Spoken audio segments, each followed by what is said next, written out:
Hello, Kimothy. I see the fur of Buddy.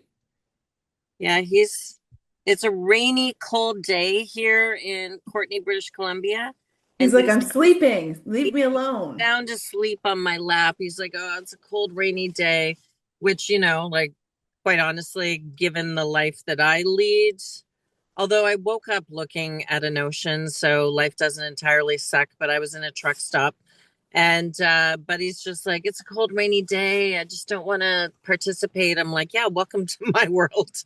I don't want to participate either. Yeah, me either. Yeah. Sigmund is keeping me company, although he's on the floor behind me, so you can't see him. Oh, So, Siggy. no. So, would you believe that this episode is our 40th episode of season one, and it's our season ender? Can you believe we've done 40 episodes? 40 hours of smart, mental health aware women. I can believe it. I just can't believe you and I did it.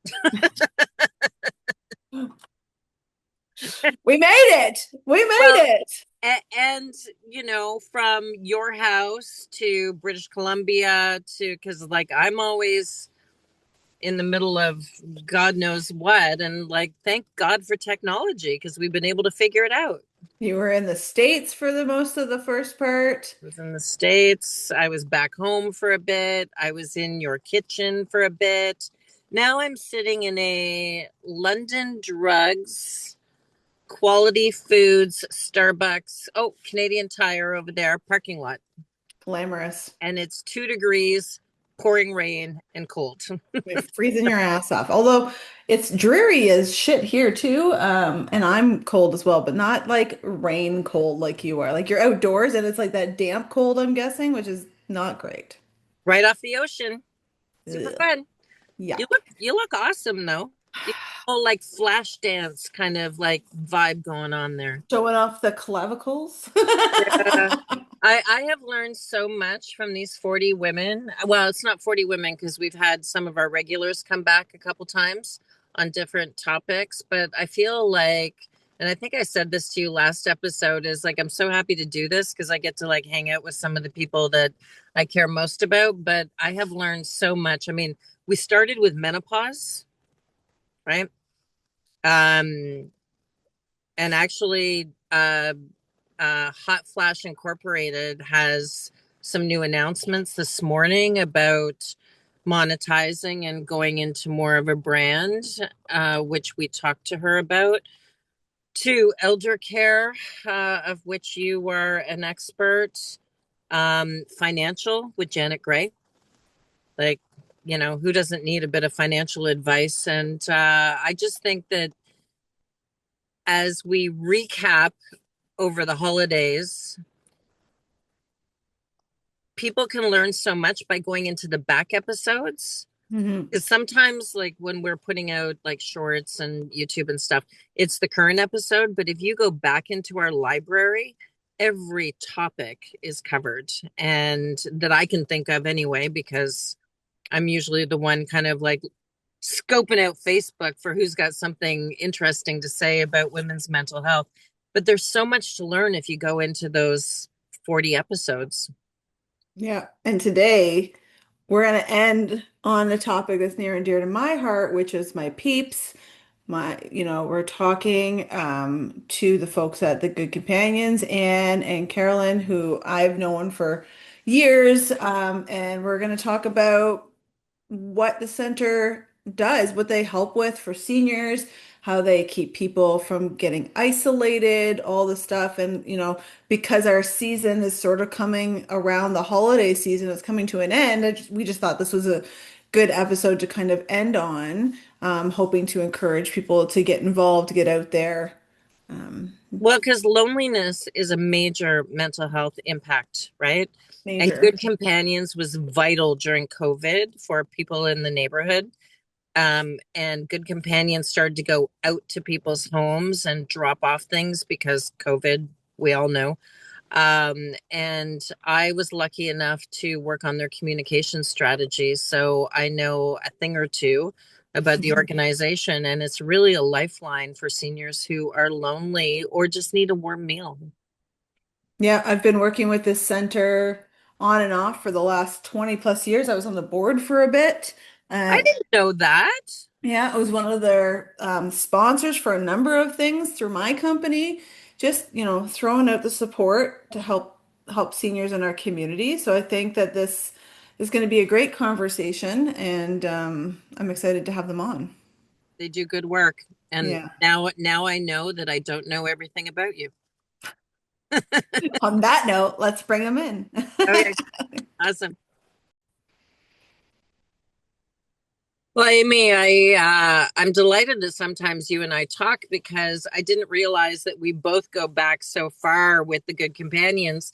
And that is what we're going to talk about today. I think particularly relevant with holiday season being pretty tough for isolation. I did a communication strategy many years ago with the Good Companions. I know that you were on the board. And one of the things that I think is most valuable in this chat is we're going to teach people how to support the seniors that you know and love, but also maybe the neighbor that you're a little bit worried about. And I'm going to get the ladies to introduce themselves. And you go first. Okay. Hi, my name's Anne Kendall. I'm the Director of Community Supports here at the Good Companions. So in that team, I have a wonderful team of staff who work directly with clients, either out in the community, providing programs like transportation, telephone assurance programs, just connecting on a social basis. Also, our Senior Centre Without Walls program, which is an amazing senior center that we run virtually over the phone in a group setting, which really speaks towards, people who are feeling a little less able to get out, perhaps a little bit more socially isolated, and making sure that they're able to access some group programs and make new friends, as well as the Adult Day program, which is a program that we run here in-house, and that's for seniors who are a little bit more frail, may have a cognitive challenge, who, really benefit from a quality day spent with others here at the Good Companions, in a very social setting where they can enjoy meal, group activities. And it also gives respite to caregivers who, are feeling overwhelmed and burdened in the community, just to have 1 or 2 days where their loved one comes in and spends time with other folk and comes home at the end of the day with, a joyous feeling that they've been spending time and having a great fun time with other people here at the center. Yeah. Wonderful. Anne's done all the heavy lifting, so I just get to come in at the end. I am Carolyn Calder. I'm a community support program coordinator. I've worked with Anne for a very long time. So I work closely with seniors in the community to help them stay connected and remain in their homes. We have a variety of programs and services that Anne's talked about. But I think really at the heart of what we do is helping seniors maintain their independence while building relationships and just sort of feeling a part of the community. So it's not just about the services, it's it's really, I guess, about the connections that happen along the way. I always found it so interesting because I've been around for a long time, just like you guys with the good companions, but of how many extremely long-term staff there have been at the Good Companions. Not everybody has stayed at this point, but like the longevity of it, I think people really enjoy being a part of that community. So that's always been like top of my mind. It's been always interesting to me. And I always love going in and seeing familiar faces. So it's been fun as well. Well, What brought you? the environment, sorry, there's a lady here wanting to talk to Betty. The environment is so warm and lovely, and um, I would imagine, and the three of you are experts, so I will probably not participate in this conversation much, except to say my dad isolated near the end because he didn't want people to know that he wasn't, completely cognitively aware, and so he was hiding. So why don't the three of you talk a little bit about the importance of that community, of staying engaged. I know during COVID, the Good Companions did so much for people who were isolated, and how that really impacts on just the well-being of our seniors. Yeah, I mean, social isolation is so prevalent and it's so layered. I think there's so many reasons that a person becomes isolated. Sometimes it's the big ones, you lose a spouse or a partner or a best friend and you move, or someone that you love moves, and there's health changes that make it harder to do the things you love. But I think often it's subtler too, like changes to transit. So maybe the bus that you relied on to take you to a program you enjoy just doesn't come as reliably anymore, or your neighborhood shifts and, once familiar routines seem more complicated, or you just don't feel a part of the community in the same way. And I think, and you talked about the pandemic, it really highlighted, I mean, for me, for many of us, how difficult it is when there's that sort of sharp, difficult experience when you suddenly lose the normal ways that you connect. Um, You so I lose the guess, momentum in that, right? Like yeah, it's you lose all of that. And yeah. then the other thing is that like Mm. once that happens, you lose the Yeah. momentum. So like for me, you ladies have known me for a long time. I'm actually quite introverted, right? And Yeah. COVID made me more introverted because I Mm. lost the momentum of talking to people. Like I lost the momentum of going Perfect. It's a out, right? muscle, isn't it? Like It is. socializing is a muscle. Yeah. And I felt that even myself, like I got used to staying home. And suddenly the idea of like going places felt like so much work. Like I have to brush my hair. I have to I think have to about how I look. I have I to have to come put up on with hard pants. interesting things to say. Like I don't care if you're 8 or 38 or 88. Yeah. Walking into a new space is so scary and it's such a human experience. If you feel like the new kid on the first day of school, and Yeah. I'm so mindful of that, even when people come into our space here, how hard and brave it is to sort of just show up. Yeah. Yeah. Oh, you lose your confidence, I think. Mm. Confidence is a big thing because now you're feeling, oh, how do I need to be in that setting, right? Because you've got into this way of just existing either at home, you're watching TV, you haven't been interacting, and now you have to do things in a very different way. And I think we all felt that coming back to work after the Mm. pandemic, coming with our seniors coming in, and there definitely was that loss of confidence that, oh, like things have changed. Am I still going to be able to do the things that I used to do? And during that time, it was a very long time for seniors who couldn't go out anywhere. They Mm. did, there was a lot of loss. There was loss of physical ability because people were staying in. There was loss of, cognitive ability because people weren't being stimulated in the same way. So, and that work is still being done. That coming back work is still being done, but we definitely, saw that impact in a hugely embroidered way right across the community. And like Carolyn says, it's still there. It's still in existence. Very much. There's a lot of people who are still isolated for many, many reasons, but often it does relate to the loss of something. Um, And can I ask you, because Good Companions is in Ottawa, Ontario, Canada. Yeah. We have viewers in Australia, the United States. Can you explain the magic of Good Companions and what it actually is? Because some people might just assume it's like a drop off, or it's so much more than that. Can you just explain?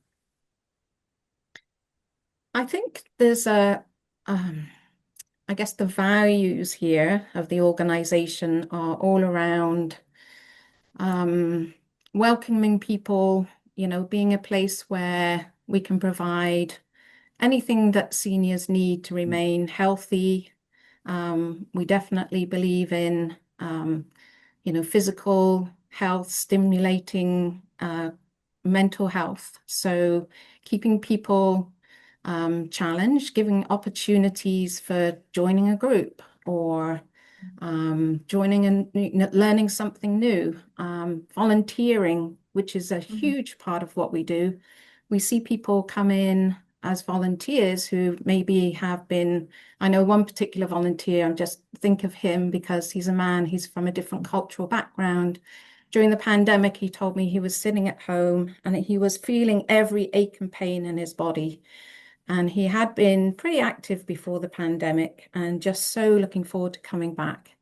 And he comes in and just once a week, he teaches computer classes here at the Good Companions. And he is so full of joy that he meets new people. He's able to contribute his skill, which I think is also a huge aspect.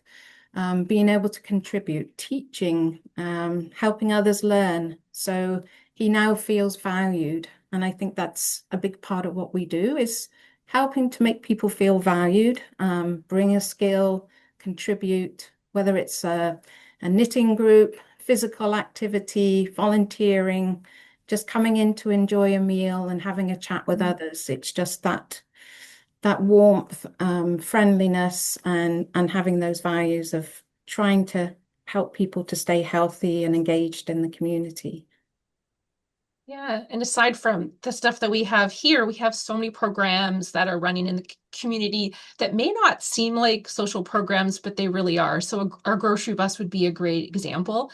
Um, maybe coming into a program and activity feels like a really big step. Maybe joining a book club where you know you're going to have to come in and maybe talk about the book and you're worried about, am I going to have to say something clever? It's really easy to go on the grocery bus because you're there for a very concrete purpose. So people might take a step. They're going to go on the grocery bus. They're going to get their groceries. But at the same time, you share a laugh with someone, I don't know, over something that funny that happens that day, or you exchange a recipe. And what we see is this really amazing community that comes out of that.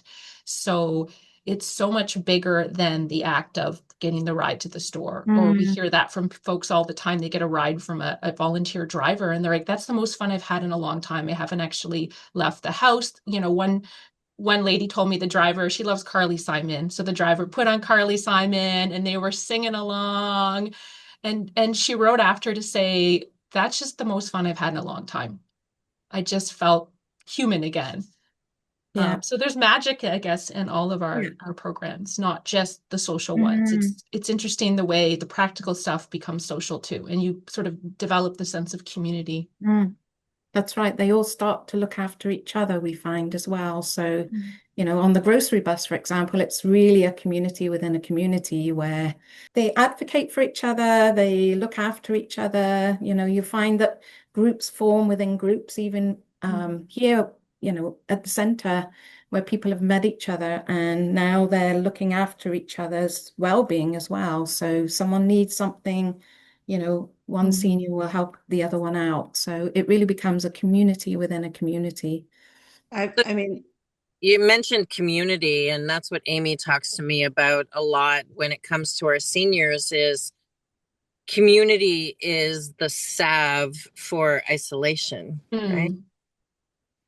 yeah. Yeah, I'm not I'm sure that I'm going to be a member. Well, I've been a member before of Good Companions, but as I continue to not talk to people, one of you guys will have to like you'll come with me. You'll be my buddy then when I'll we be are there when with you, Amy. Well, right? And then you can introduce me to everybody. And you mentioned, meals as well. You also like one of the things that we talk a lot to our clients about is that dining with other people mm, scenario because a lot of people, I mean, a lot of people are eating tea and toast, which is no surprise yeah, why I called my company this, but a lot of people are doing that, which is very solo often, and like they're missing a partner often, mm, right? And like yeah, their kids may not have time to like come every day or whatever. And I've been there many, many times and a lot of times over meals. And it's just like the camaraderie. You walk in and it's just a buzz. And I think that it's really important to like highlight that because a yeah, lot of people don't have the experience that, I mean, the three of us have a lot of experience working with seniors, and Kim has a lot of experience with seniors too, but a lot of people haven't really had that experience in their lives. So they, there's the age old, like, oh, they're old or what, not concentrating on the mm, fact that they're people, seniors are people. Everybody's a person. Everybody deserves to feel loved. Everybody deserves to, be out there and be social and whatnot. And I think it's really important for this conversation that Mm. we're highlighting. Like there, I think that's one of the reasons people tend to come to be isolated as well, is that they just think, I'm getting older, I can't do certain things that I Mm. used to do, and therefore my value is down or my value is not there. And it so is. It's just a matter Mm. of tweaking to find out, okay, maybe you couldn't do that anymore, but like, is there something else that there's more interest in, right? So I think that that's one of the really magical things about the Good Mm. Companions is there's a lot of different ways, like you guys were talking about. There's a lot of different ways to socialize and be involved, whether you want to talk to people or not, right? And there's, Mm. all the programs and the food, and then there's like all of the other activities you already mentioned, and there's just kind of something for everybody, which is magical.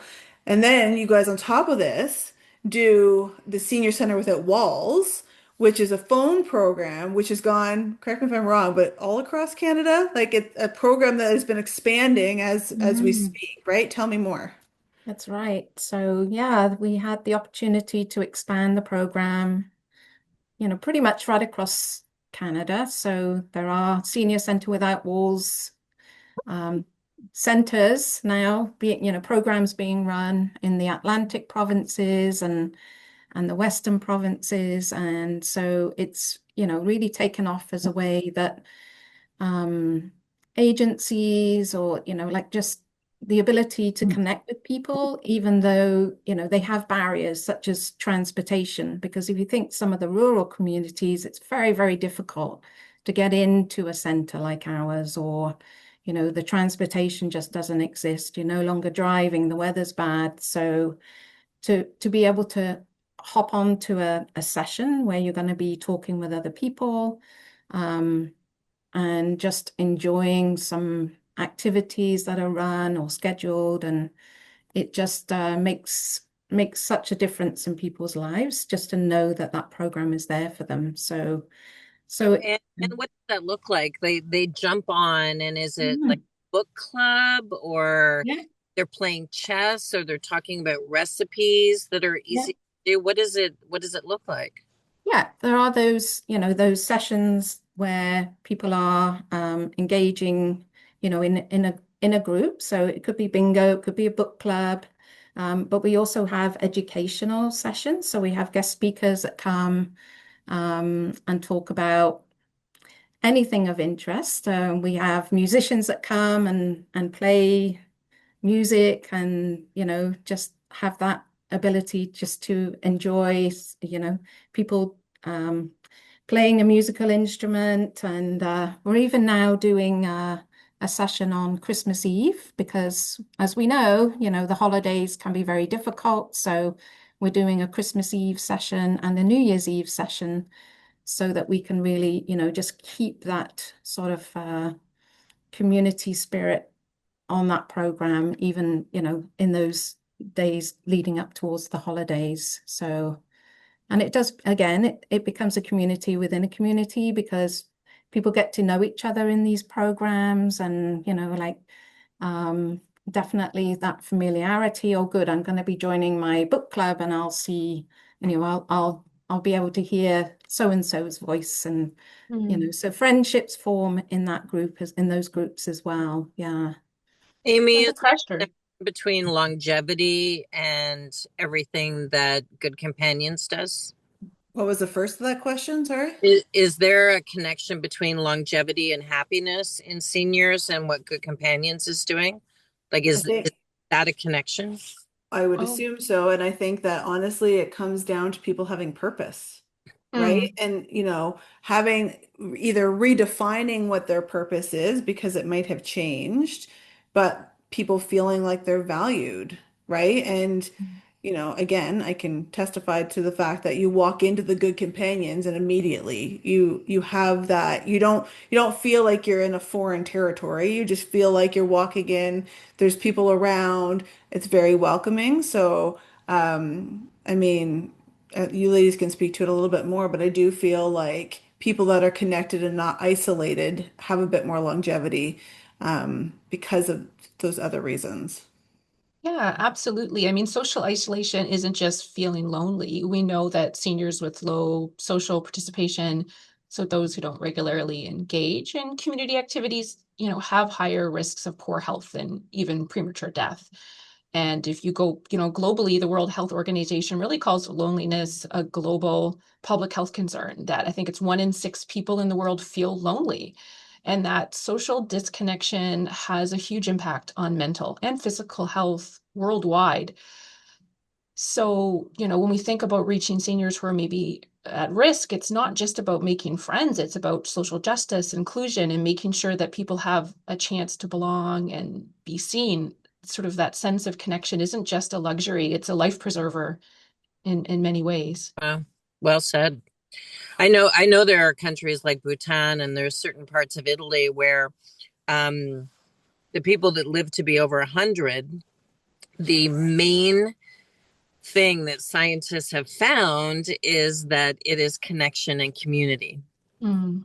And they go for, my dog is here, so I will say a WALK with their friends. They're out. I think the one in Italy, it's a very pedestrian community. They didn't have cars, and that sense of connection, because I think we know from a mental health perspective that loneliness is a contributor to early death, right? Is you just don't have a lot of hope anymore. Just about the organization itself, I mean, obviously you survived the pandemic, and you were doing outreach. What do you want to have for the future? Tell us your dreams, ladies. Oh, Dream. our dreams, my dreams. Oh, I mean, I grew up in a military family, an Air Force family. So I've always grown up with the idea that you can't make it without community and neighbors. And honestly, sometimes even strangers in services and programs, they're just critical. And you can't do it alone. And those natural supports aren't always there, especially when you're far from family and life is changing. We don't live like we used to 50, 60 years ago. We have families that have, that are spread across the globe. The way we work is different. So this working with people, building connection, I love the way we're moving more into becoming like social architects, almost like creating spaces to empower people, to empower the community, just reaching more people. That's been the hardest part, I think, Yeah. after the pandemic, is how many people, and we talked about it ourselves, are still sitting at home and they haven't got that courage to reach out or to find out what else is out there. So it's like, how do we as a community, and we think back to those numbers across the globe, 1 in 6 people in this world feel lonely. How do we create communities, neighborhoods where we're coming together to support people who feel this way? And that might not just be here at the center, but it may be out in the community. And we've talked a lot recently. And I was actually out at the building last Thursday to talk about the Good Companions programs and services. And, I had a couple of people there after we'd done the presentation, and, it was a real voyage of discovery.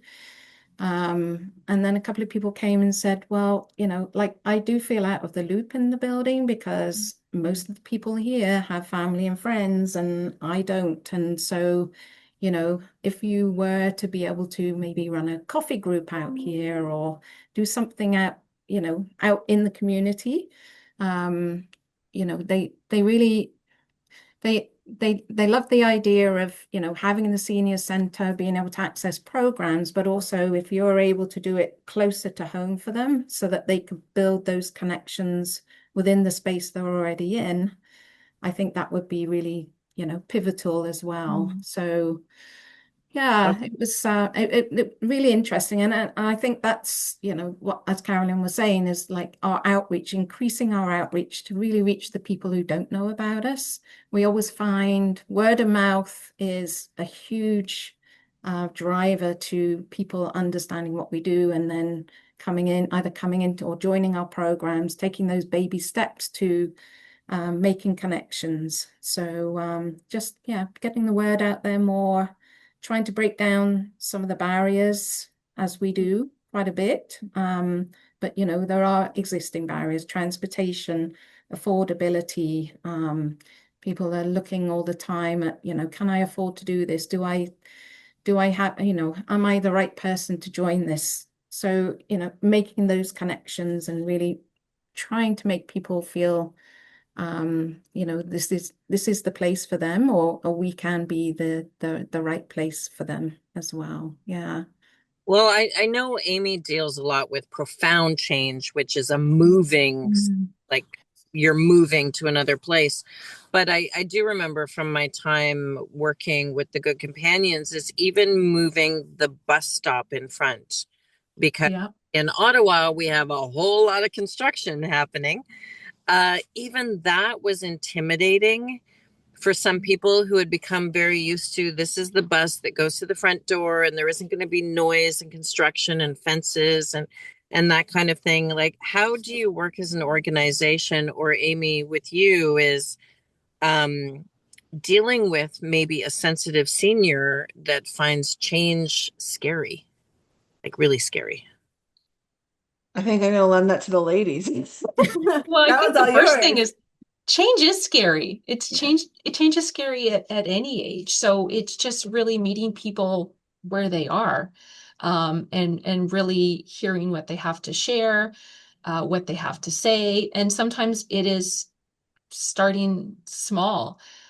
What's really kind of neat here is when we slowly work with people at their pace, and that can look very, very different. Sometimes people will just start with a simple phone call, or they'll just start with the grocery bus because that's easier to manage. But then you flash forward a year or two, and maybe they're coming into programming, and the change is rarely instant. It's kind of like watching someone's like pilot light slowly come back on. Nice. And you see people arrive maybe quiet at first or cautious because it is scary to walk into a new space, and sometimes almost like apologetic for taking up space. But then after a few weeks, maybe it's months, it's different for everybody, right? Like loneliness and rejoining stuff, everyone has their own pace.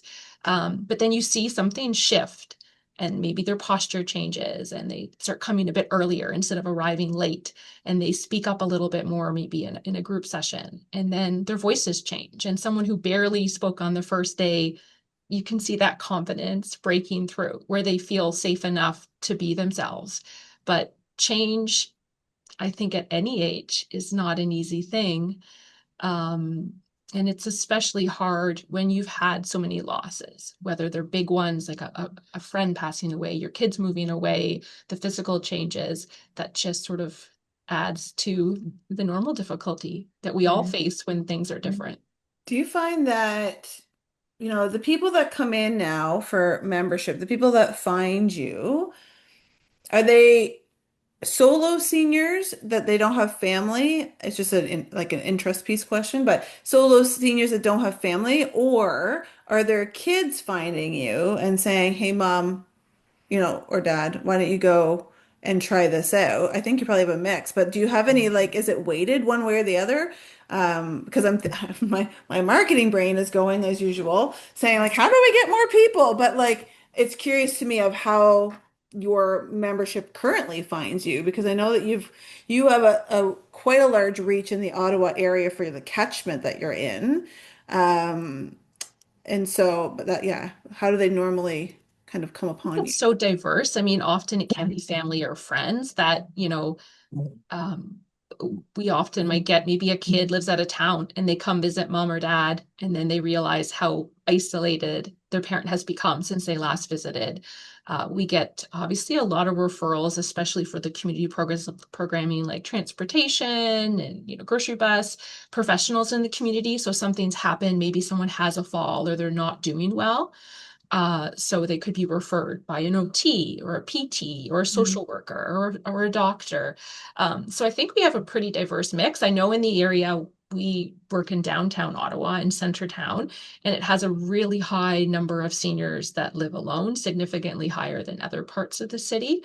So yeah, it's a bit of a mix. How do you reach family members, friends, but also sort of non-traditional referral sources? Because you might have someone that goes about their day and they don't really know what's out there, but they always go to the same pharmacy. or the same convenience store. So I think it's like, how do we get everyone in the communities to sort of be aware of their neighbors? So maybe you notice, a neighbor that you've seen changes with, or a lady that Yeah. you always run into at the store, the way we all sort of have rhythms of life and you kind of run into people. Um, Sort of an interesting story or cute story. During the pandemic, I was bringing my son, who was in kindergarten at the time, to the bus stop every day. And that was right at the heart of the pandemic when we couldn't do anything or go anywhere. And every day when I'd go run down, I'd run into the same lady. She told us her whole story in these little snippets in the elevator. She was a retired teacher. She was in her 90s, and she always enjoyed chatting with my son, and my daughter was just a little baby.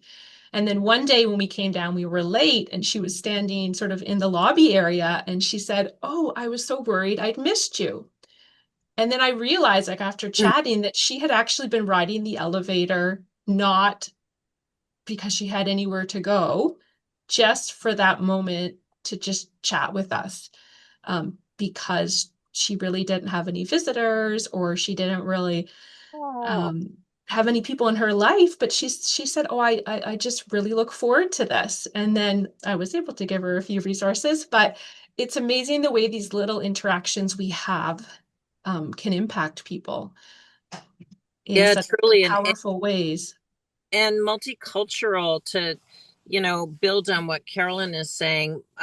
Culture can sometimes be intimidating or a bit of a barrier. I do know that the Good Companions works to break down. Can you speak a little bit about multicultural issues? Because I was in there one day when you were all making really yummy food that might not be considered Canadian food. And I thought that that was such a great way to bridge cultures and open conversation. Hmm. Yeah, well, there are many, many barriers that affect people from different cultural backgrounds. So what we've done with our programming, and I can talk particularly about our Chinese seniors, that we have been very lucky to be able to sort of bridge the barriers and welcome them to the center for either special events or the birthday parties, and also being able to provide services for them in their own language. So it's been, the work that we've done has really been around the barriers of language. So making sure that they feel comfortable coming to us, they can access programs in their own languages, that the programs are culturally appropriate. So, for example, we run a grocery van specifically for Chinese seniors to get them to grocery stores that have culturally appropriate groceries. So we'll go to there's a grocery store, sorry, forget the name of it, out in the Green east. fresh. Thank you, Karen.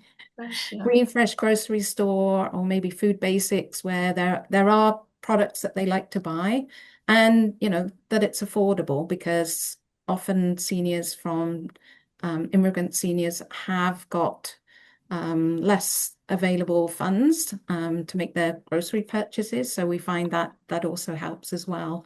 But yeah, just building the trust, I think, has been such a huge piece for our organization in working with seniors from the different communities. And so once they got to know us, then they feel very comfortable coming in. They love to come in, usually at least once a year. We have a special event where we celebrate the Mid-Autumn Festival in October.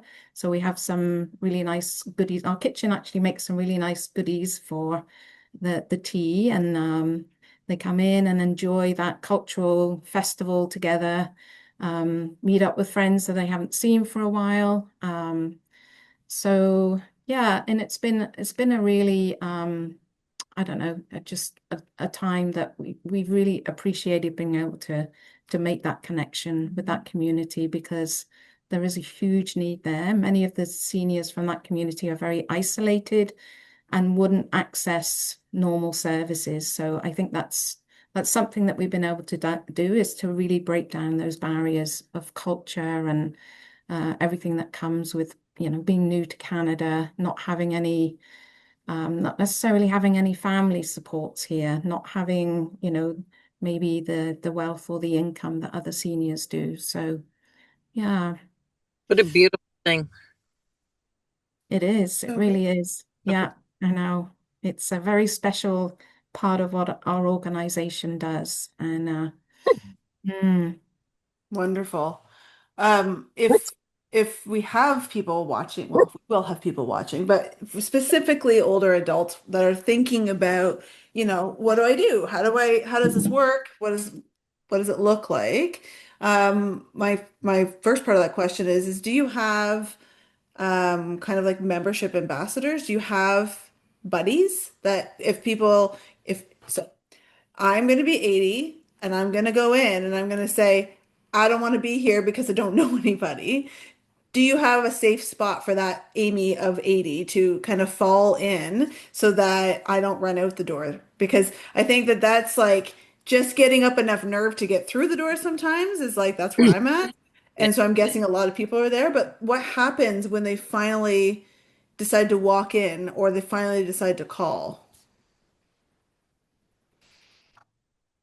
Well, yeah, I guess, well, it depends on the programming. So again, like starting small to figure out what they want to do. It may not be coming into the center. It might be doing a community-based program. It could be finding something else. Like it might be us, but sometimes it could be, maybe it's a walking group at a mall nearby. So when folks are feeling lonely, the first thing I always think is, what do you love? Like you will find your people if you feel comfortable and safe. So are you a reader? I'm a bit of an introvert, so I love other book people. I'm not going to be someone, I don't care if it's 30, 40 years from now, I'm not going to want to join, I don't know, maybe a sports club, but I will like the book club. So making sure we're finding programming that's gonna sort of make their heart sing and find their people and introducing them to friends and sort of creating that space where they can make their own friendships. And we can certainly cultivate and support them and introduce them to people and maybe point them in the right direction as to what maybe the best first steps are, to take that intimidation away. Sometimes it's because they could know us. So it could be a client that's used transportation and they know me. So I can say, like, let me know when you're coming in. So I can come down and say hi because that's a voice or a face that you know. And sometimes even these little things make it so much less intimidating when you're walking into a new space. We do have a membership coordinator that can meet people. We have actual members that will help give tours so that you can sort of learn the ropes from someone that's a part of it.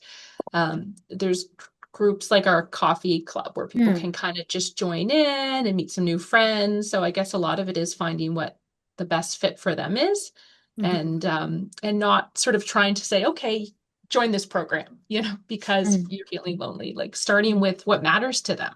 And Yeah. I and should mention it's not expensive. yes, Like it's I don't want people to leave this conversation thinking it's like a members only oh golf no. course level. Like it is so affordable and you have um different options. Mm. Can you just elaborate, either you or Anne, on this is very accessible for people of all income needs. And again, we're not just about Ottawa, but people can replicate this in their communities across North America. How does it work? Like, what is the financial obligation if you want to become a member or a drop by person for the Good Companion? So we usually, when people start out here, we usually give them the ability to come in, maybe, join the coffee group, have a tour, join, have some experience to get to know the center, make sure it's right for them, see which programs would be a best fit for them. Um, so membership, we try and keep as reasonable as possible. So if they find that, this is the right place for them and they do want to come in and access programs and services, the cost is $40 a year. Sorry, Um, 40? 40, yeah, yeah, 40. 40, A yep, year. a year, yeah, yeah, yeah. So, and that also gives you many benefits. Like if you decide to go out on a day trip, you get a discount in that service. If you come in and have foot care, which is, one of our in-house services, you get a break on the cost for that. So it makes other programs and services more affordable. That's So for that amazing. $40 a year, it goes a long way to also helping you if you do sign up for a program. So yeah, and what we find is if someone really is struggling, then we can look towards a subsidy or a social prescribing that we have now. So we do have the ability to help a bit if someone is really struggling, and we really, really, feel that they're going to benefit, and there's a right program for them. Some of the programs are free, by the way. So like some of the craft programs or some of the groups that you can come into are absolutely free. You don't have to sign up to something that's gonna, cost a fee to join as well. So there are free sessions here with some of the in-house service provision as well. So we have a nurse practitioner that comes in and will do wellness checks. And so there are ways that you can come in, or you can come in and just, enjoy some time in the dining room and just, have a bowl of soup and sit and chat to people. So, or just come in and grab a cup of coffee. And so, Amazing. we try and keep it affordable so that there is something that people can do um, within their means, within their reason. Our main lunch of the day is, the full lunch with, healthy options is $6.70 for the full meal. So again, trying to keep it reasonable. Not quite sure what the soup is now, but between $2 and $3, I think, something like that. And it's all home cooked meals in from our kitchen. So it's something that people enjoy a lot, coming out to eat together. So I think we mentioned that again. It, Yeah. it it seems to me, Amy, that this would be a really good template for all countries around the world. I have so many ideas. Do So you, here's my question because I'm going to do a call out here in a minute. Do you have people Mhm. that do like that would benefit if they had a membership sponsored? Like we have all sorts of business people, all sorts of people that may be looking to do something this year for someone, and maybe that could look like sponsoring an older adult great to idea. have a I membership. mean, What does that look al- like? Great. always, we're a very small nonprofit. Like most, we do a lot with very little money. Even our community grocery shopping programs, we're counting every penny to make like our Chinese grocery van happen. We have amazing community sponsors that help us, but yeah, anything goes a long way. We make a dollar go very far here. We really do. Yeah. That would Kim's very it, excited.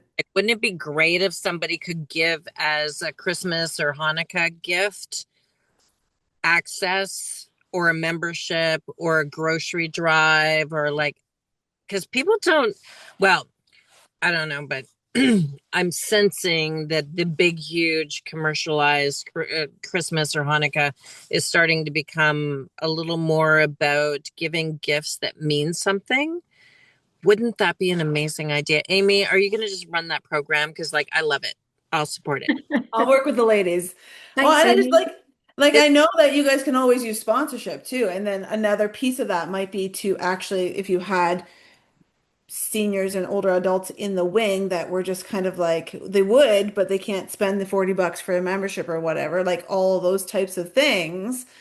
I just think Absolutely. that, Mhm. love we're it. we're a group of ladies that are, trying to raise awareness on mental health and community services and whatnot. And yeah, let's see if we That can make that absolutely happen a could little make a bit. huge, huge difference in someone's life, right? To be able to afford to access a program that would, give them the stimulation and the friendship and companionship and mean that they can come in and join that craft program, or, Hmm. whatever it is, join a fitness program, come in and do their strength and balance that would Yeah. physically, benefit them as well. So Yeah, in many, I, many ways, yeah. and as Amy will tell you, I am no math genius. I went to Gloucester High School for summer school for grade 10 math. But if you were to spend $200, you could support 5 seniors. Yeah, with a membership. Absolutely. Yeah. Doesn't spend $200 at Christmas time. Like, really? Mhm. Um, Mhm. that would be an amazing gift. I think we stumbled across my new campaign. I'm going to put it all over social media. Is if you want to do something for Christmas or Hanukkah, how about $200 to support 5 seniors going to the Good Companion Center? I think it's genius, genius. I think it's I genius too. invented it, but Amy invented it. Thank you, Mhm. I'll Amy. email you after. We'll form it up a bit. I got Oh, I plans. love it. Oh dear. Well, I really appreciate this conversation, ladies. I was gonna say it's been eye-opening. I know all about you and I was happy to share, but I'm hoping it's been eye-opening for our folks because I do feel like the even just looking at the very specificness of Mm, isolation, getting people involved, how much it really does impact people's mental health. mm, We've all have the experience now of going through a pandemic and being on lockdown. And so we've all experienced what that isolation feels yeah, like. And a lot of us have been able to rejoin and move forward in our lives and whatnot, and a lot of us haven't. yeah. And Mhm. so I think that it's really important that we shine light on this and tell our viewers this as we are. There are lots of people out there that haven't quite gotten back involved. They don't know what to do. They don't know where to look. If you're an adult children or if you're an adult child, maybe bring it up, right? And if you're not in the catchment of the good companions and you're in the catchment of something else, right? There's lots of programs like this. There's a senior center with walls locally and across Canada. There's something you just have to look for it. For our viewers, put it in the comments if you want us to find you something. I will. And we're gonna see if we can make some extra magic happen for the Good Companions and for their client base and basically the family base, right? It's a big happy family of the Good Companions. I've seen it and I've seen it for a number of years. And thank you so much for joining us today. Really Thanks so appreciate it. much. And for our viewers, we're counting on you. This is our last show of this season. Thanks very much for hanging out with us for 40 shows at this point. We'll come back in the new year and we'll see you the next time on The Inner Shift.